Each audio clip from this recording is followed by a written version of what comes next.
787번째 책 소개입니다. 책에서 일부 내용을 발췌하여 소개드립니다. 책 제목 혼란 유발자들. 저자 맥스 피셔. 출판일 2024년 1월 11일. 상상 빌더 한 줄 요약. SNS를 하는 심리의 취약점을 알아보자. 책 소개. 그들은 알면서도 묵인하고 있다. 우리는 편향된 소셜미디어가 우리의 정신, 자녀, 민주주의에 해롭다는 사실을 막연하게 알고 있다. 하지만 그 범위와 영향력은 짐작하는 것보다 훨씬 넓고 깊다. 저자는 수년간의 취재를 바탕으로 페이스북, 트위터, 유튜브, 인스타그램, 틱톡 등의 소셜미디어가 어떻게 인간 심리의 취약점을 이용하여 사용자를 양극단으로 이끄는지 파헤치고 흥미진진하고 소름 끼치는 소셜미디어의 뒷이야기를 들려준다. 빅테크의 문 뒤에서 어떤 일이 벌어지고 있는지 경종을 울리고 너무 늦기 전에 세상에 닥친 혼란을 막아야 한다는 외침을 던지는 책이다. 저자 소개. 저자 맥스 피셔. 기자. 뉴욕타임스의 국제부 기자. 글로벌 트렌드와 주요 세계 사건을 소개하는 The Interpreter라는 칼럼을 집필하고 있으며 소셜미디어 관련 시리즈는 2019년 퓰리처상 최종 후보에 올랐다. 디 애틀랜틱과 워싱턴 포스트에서 국제 문제를 다루었다. 책에서 얻은 내용.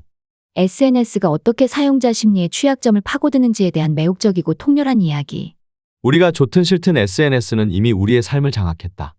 AFP 통신에 따르면 2023년 전 세계 인구의 61%에 해당하는 약 49억 명이 SNS를 사용하고 있으며 이들은 하루 평균 2시간 26분 동안 SNS를 사용한다. 페이스북의 월간 활성 사용자 수는 약 30억 명, 유튜브는 25억 명, 인스타그램은 20억 명, 틱톡은 11억 명이다. 하지만 이대로 SNS가 우리의 삶을 침범하게 두어도 괜찮은 걸까? 2020년 월스트리트 저널에 유출되어 세상에 알려진 자료에 의하면 페이스북 연구진은 페이스북의 알고리즘은 인간의 두뇌가 불화에 끌리는 성향을 악용한다고 경고했으며 페이스북 시스템이 사용자의 눈길을 사로잡아 플랫폼에 머무는 시간을 늘릴 목적으로 더 큰 분열을 부르는 콘텐츠를 사용자에게 전달하게 설계되었다고 지적했다. 그러나 페이스북 경영진은 조사 결과를 깔아뭉개고 권고안을 대부분 무시했다. 중국산 앱 틱톡이 사용자에게 보여주는 영상은 거의 알고리즘이 고른 것이다. 중독성만 따지면 유튜브도 틱톡에는 맞수가 되지 못한다. 틱톡은 2017년 출시 이래 소셜미디어 역사에서 미국 10대의 시간을 다른 어떤 플랫폼보다 많이 빼앗았다. 자주 외로움을 느낀다고 답한 10대의 비중은 2010년에서 2019년 사이에 거의 2배나 늘었다. 불안과 우울을 호소하는 비중도 마찬가지로 솟구쳤다. 트럼프는 트위터에서 지지자들을 결집하고자 소수자와 제도권의 분노를 뿜어냈다. 도덕적 격분은 집단에 전염할 수 있고 거기에 노출된 사람들의 행동과 도덕관을 바꾼다. 다른 후보보다 도덕적 정서 어휘를 많이 사용한 트럼프는 선전했으며 분노를 부추기기보다 극복을 강조한 힐러리 클린턴의 트윗은 확산성이 떨어졌다. 트위터의 한 이사는 트럼프의 대선 승리에 트위터가 정말로 도움이 된 것 같다며 트럼프의 트위터 활용이 미칠 영향이 정말로 우려스럽다고 말했다. SNS는 우리의 뇌, 정신, 민주주의에 해를 끼치고 있다.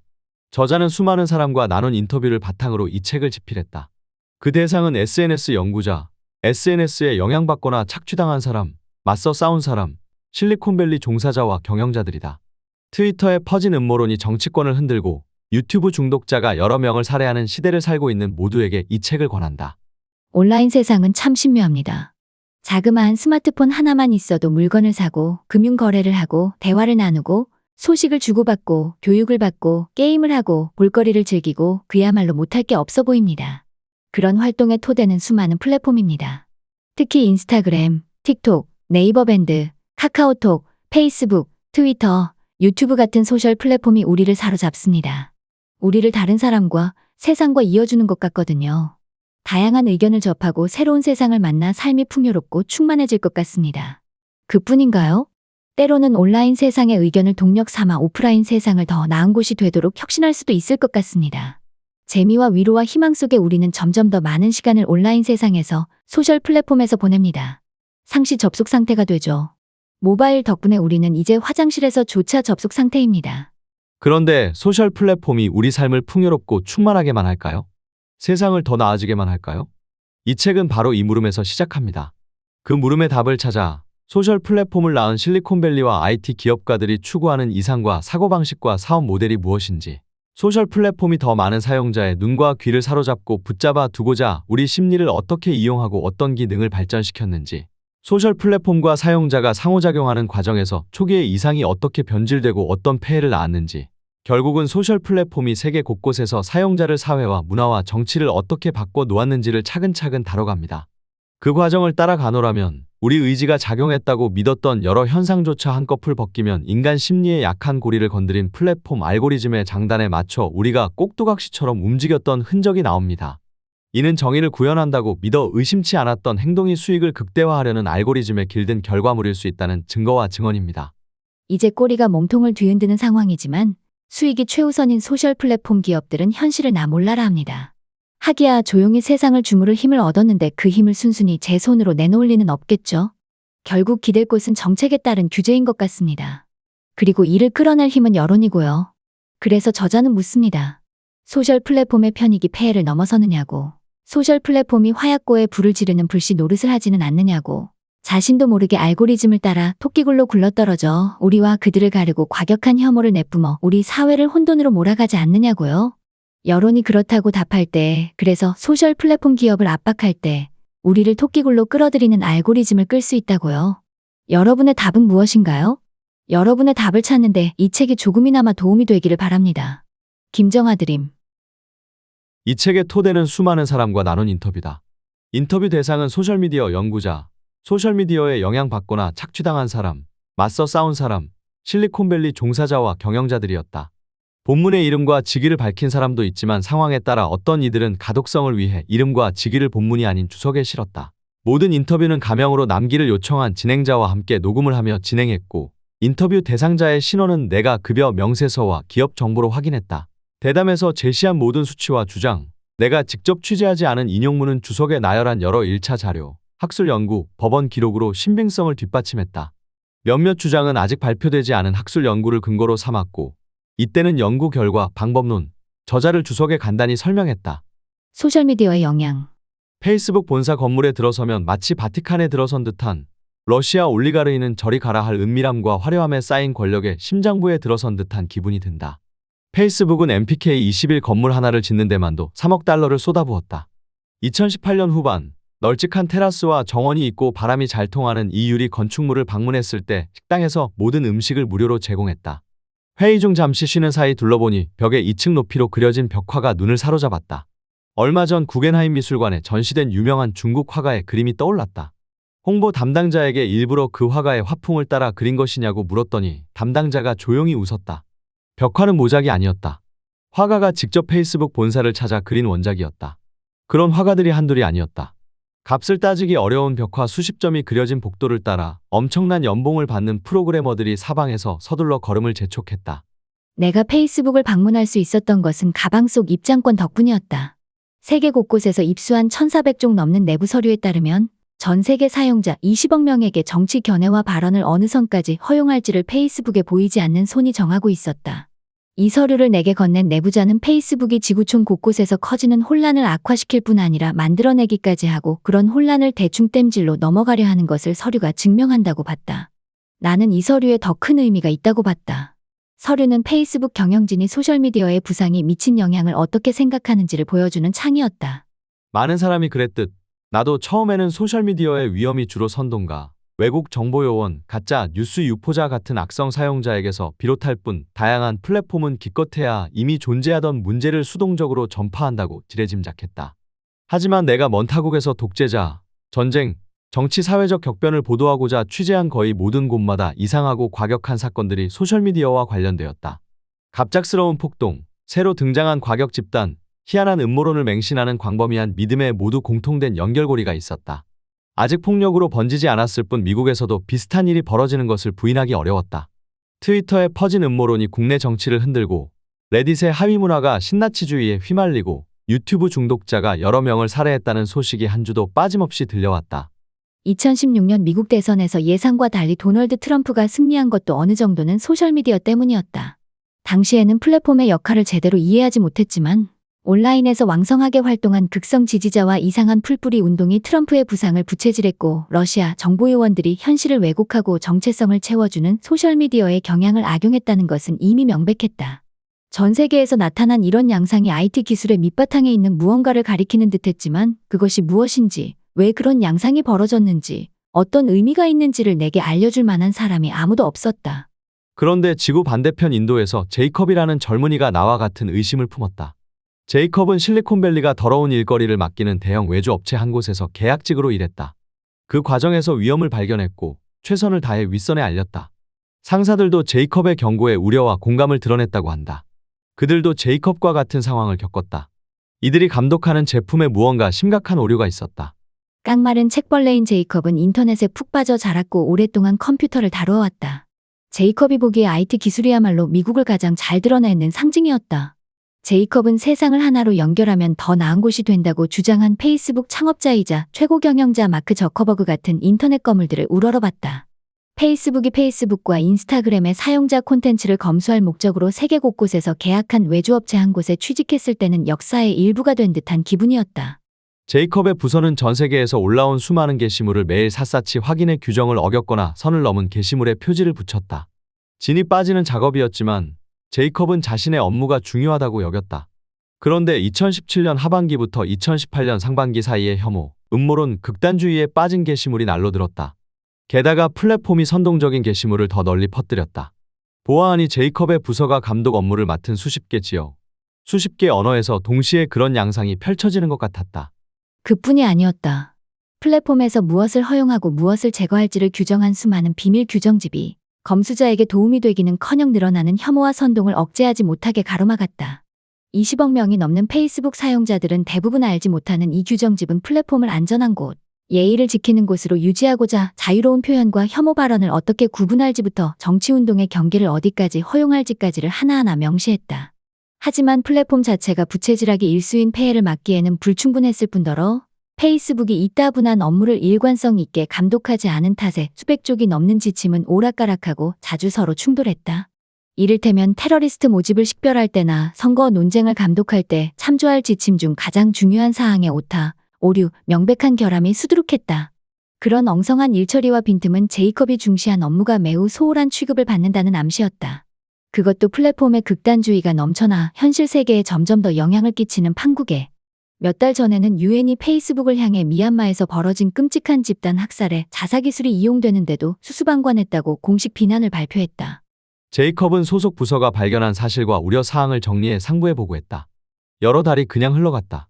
온라인에서는 극단주의가 갈수록 더 기승을 부렸다. 제이컵은 멀리 미국 본사에서 답장이 오지나 않을까 시시때때로 모니터를 확인했다.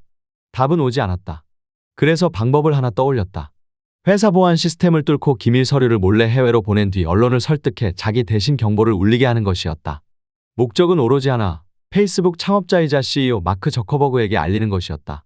제이컵은 자신이 상부 책임자와 연락하지 못하는 까닭이 먼 거리와 관료주의 때문이라고 확신했다. 책임자들에게 연락만 할 수 있다면 그들이 문제를 해결하려 들리라고 봤다. 2018년 초 제이컵이 내게 연락했다. 내가 아시아의 작은 나라 스리랑카 같은 곳에서 집단폭력이 증폭하는데 소셜미디어가 미친 영향을 꾸준히 조사해 보도한 연재물을 봤기 때문이다.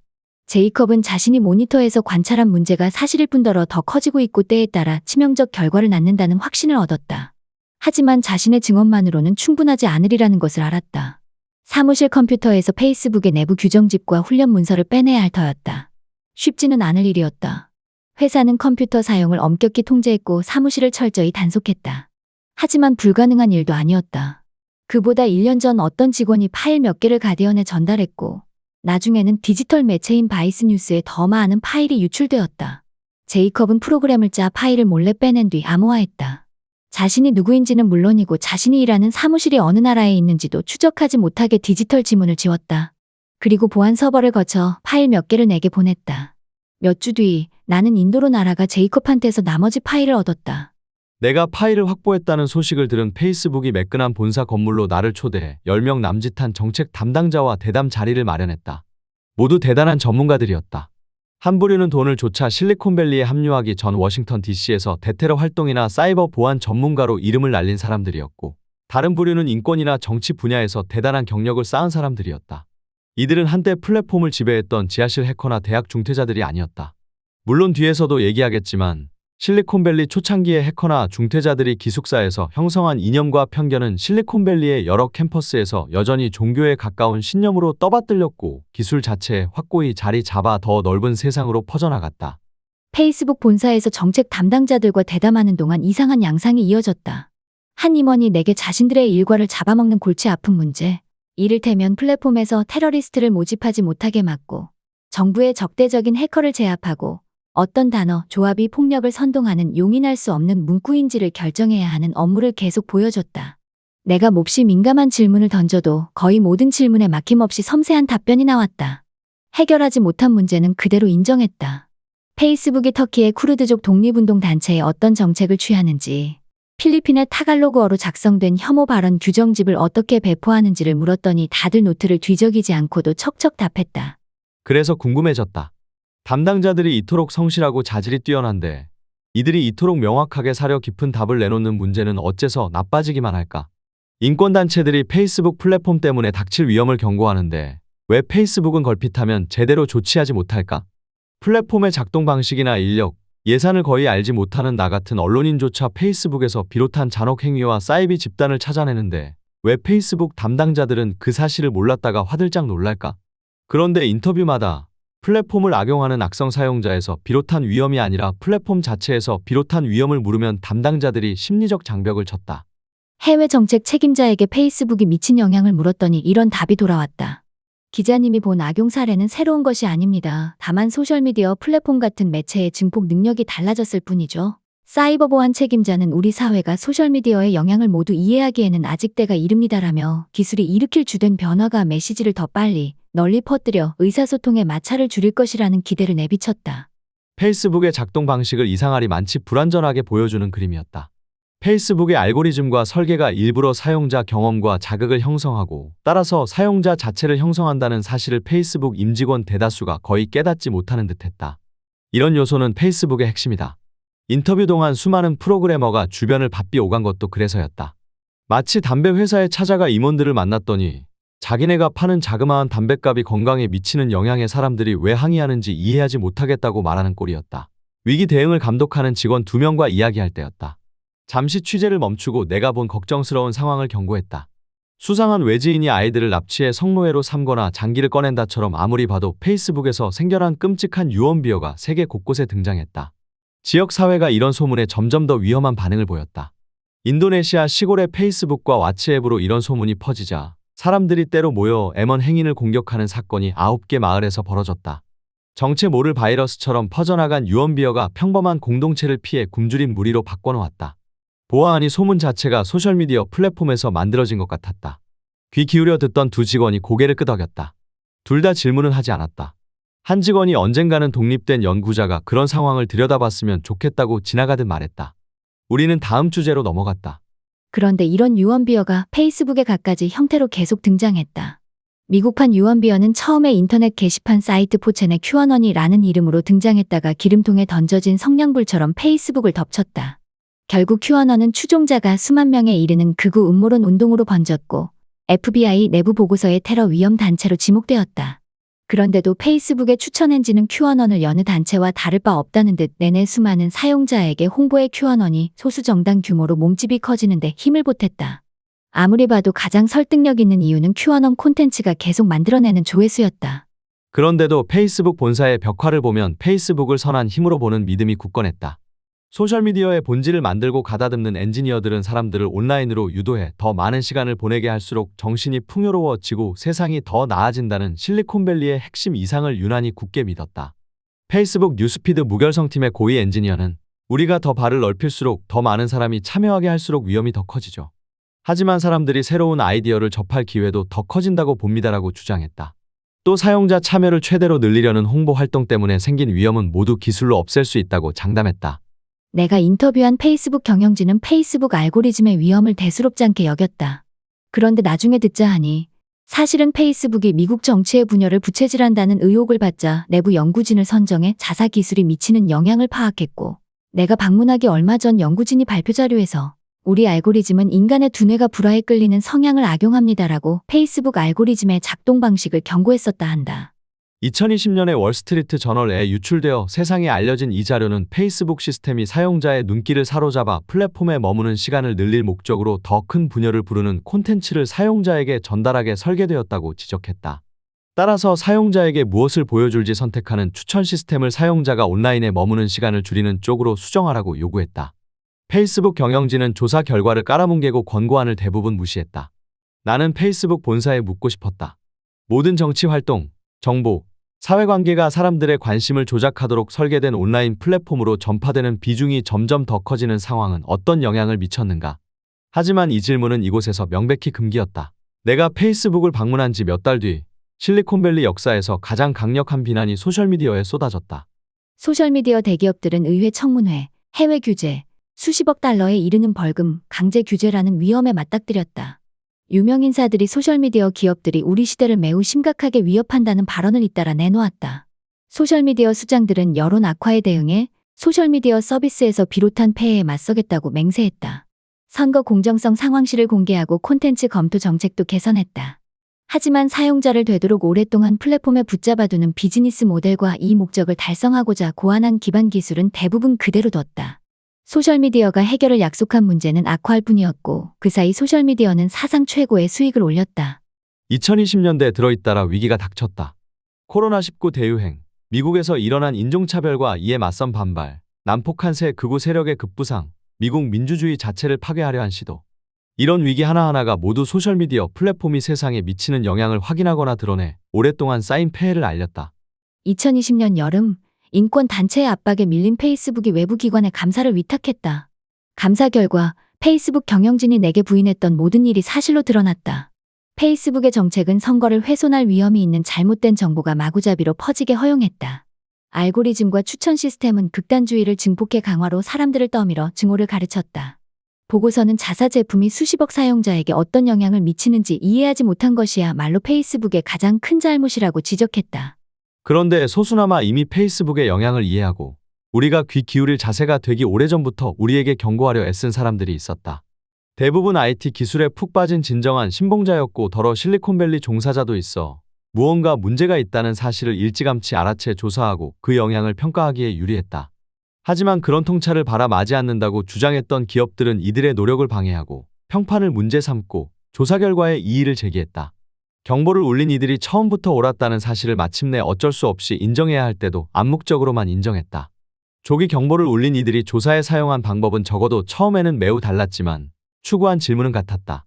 과연 이 기술이 어떤 영향을 미칠까? 그 물음에 답하는 것이 이 책의 임무다. 답 중에는 그런 임무를 주도한 사람들의 입을 빌린 것도 있다. 소셜미디어가 선정주의와 폭력 행위를 조장한다는 초창기의 통념은 맞았다. 그런데 현실은 훨씬 더 심각했다. 수많은 학자, 기자, 내부 고발자, 관련 시민들이 차곡차곡 쌓은 증거로 보건대 소셜미디어는 예상보다 훨씬 깊은 영향을 미친다. 우리 심리와 정체성에 매우 강력한 영향력을 행사하고 우리 삶에 깊이 스며들어 사고방식, 행동, 인간관계를 바꾼다. 그 힘이 수십억 사용자를 거치며 증폭된 결과 사회 자체를 바꾸었다. 우리 인간이 스스로 자기 이익을 가로막거나 해를 끼치는 심리적 취약점 자체가 실리콘밸리 탓이라 보기는 어렵다. 미국을 포함한 여러 곳에서 일어난 깊은 문화 양극화에 자극받아 사용자들이 소셜미디어라는 새로운 공간을 정쟁의 장으로 바꿨고 그 바람에 행복이나 현실을 공유한다는 의식이 사라졌지만 이것도 실리콘밸리 탓은 아니다.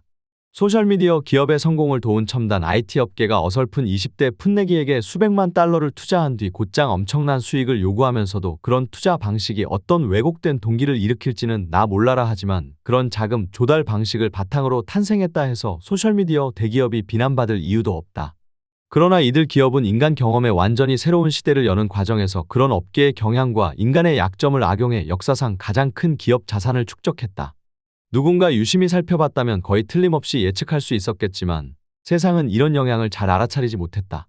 온라인에서 시간을 더 많이 보낼수록 더 행복하고 자유로워진다는 이념이 역발상과 무모함, 천년왕국 같은 하위 문화에 우리 마음을 움직이는 기업을 운영할 힘을 실어준 실리콘밸리 자본주의의 속성이 우리 눈을 가렸기 때문이다.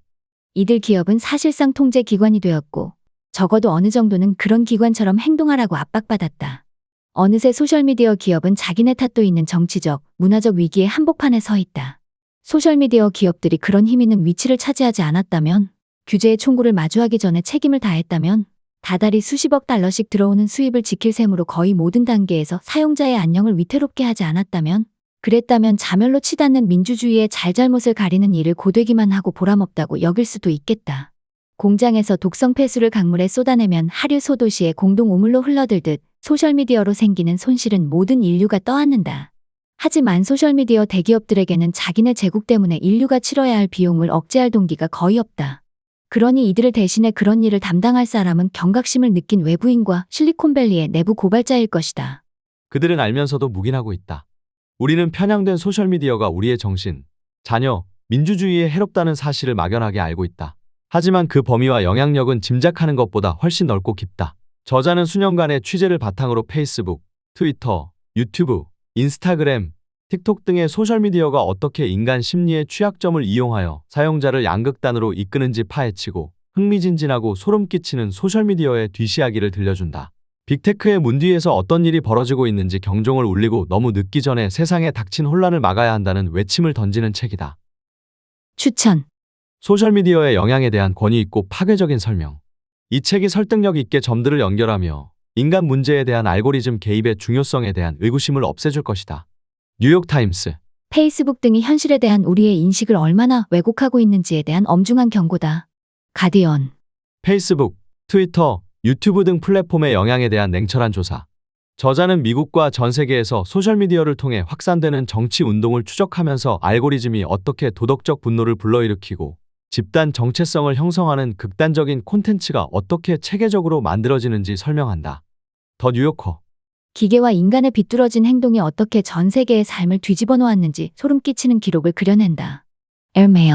소셜미디어가 초래한 다양한 병폐에 대한 신랄한 설명. 소셜미디어의 폐해를 말하는 책은 많지만 이 책은 참여도를 높이는 알고리즘의 복잡성부터 감성주의 이론에 이르기까지 모든 것을 아우르는 폭넓은 정보를 원스톱으로 제공한다. 퍼블리셔스 위클리. 소셜미디어의 미로와 이를 만든 기업에 대한 흥미진진하고 불안한 조사. 저자는 다양한 출처에서 얻은 수십 건의 인터뷰를 종합하여 혼란스러운 소셜미디어 환경에 뛰어든다. 거대 소셜미디어의 부상과 이들이 우리 사회에 초래한 위험을 조사하며 도덕적 분노 조장이 시스템의 결함이 아니라 내재된 특징임을 명확하게 설명한다. 커커스 리뷰. 논쟁의 여지가 많고 흥미진진하며 때로는 불편할 수도 있다. 플랫폼 규제에 대한 요구가 점점 더 커지고 있는 지금, 저자는 변화에 대해 긴급하고 설득력 있는 주장을 펼친다. 메리 맥길 아이리시 인디펜던트. 소셜미디어는 우리의 삶만 바꾸는 것이 아니다. 소셜미디어는 세상을 바꾸고 있으며 소셜미디어의 창시자와 관리자조차도 그 방법에 대해 어렴풋하게 알고 있다. 저자는 여러 대륙에 걸친 결과를 추적하며 우리가 현재 어디에 있는지 그리고 어디로 가고 있는지에 대한 불안한 그림을 그린다. 우리 시대에 꼭 필요한 책이다. 에즈라 클라인 우리는 왜 서로를 미워하는가 저자. 저자는 이 시의적절한 책에서 소셜미디어 거대 기업이 어떻게 모든 인류를 다른 미래로 이끌었는지 보여준다. 이 책은 몇몇 IT 기업이 어떻게 사람보다 이윤을 택하고 음란한 잘못된 정보를 퍼뜨리고 궁극적으로 사회의 구조를 찢어놓았는지 대담하게 폭로한다.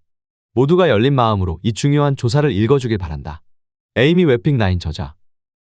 지금까지 상상빌더였습니다. 감사합니다.